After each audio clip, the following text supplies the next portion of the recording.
From Mount Kenya to Kisumu, and a few weeks before the March general election, a building in Kisumu City's central business district collapsed, leaving 6 people dead and 30 others injured.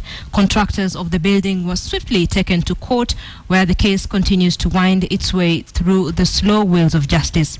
Among the 30 casualties was one woman on whom the first floor slab collapsed, causing her multiple injuries. KTN's Omulo caught up with Priscah Adhiambo at a Manyatta slum residence and brings us her story of neglect and pain as the wait for compensation continues.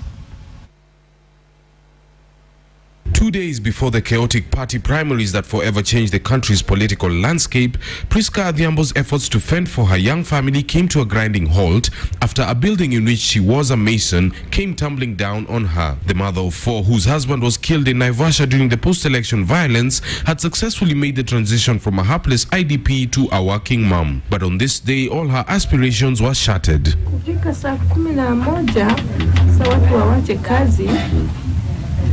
Sikujua chochote. Mimi nilistuka niko rasia,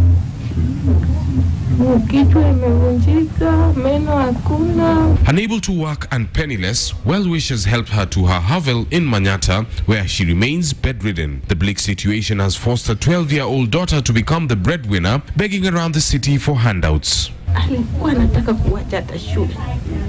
Ananiambia mami, wacha mimi nenda kutata kazi ya kufua kwa mlango za watu ili tupate chakula. Nikamwambia asienda tu shule, Mungu atajua. The young girl, who happens to be among the best in her class, mobilized various well-wishers at the Jubilee and Oile markets who fundraise every week to provide for the family. Mama yake ni mgonjwa na wana kitu ya kukula. Nikaingiita majirani, tukaanza kusanya. Hiyo siku tulisanya chakula nyingi sana. Tukasema saa ingine huyu mama ni mzima na huyu mtoto amekuja na picha. Tulikomboa tukipaka hapa. Tukapata huyu mama ni mgonjwa sana. The Kisumu DC says his hands are tied as far as compensation for the victims go. It's going to be a long way until the case is over. Then they may not be able to move on.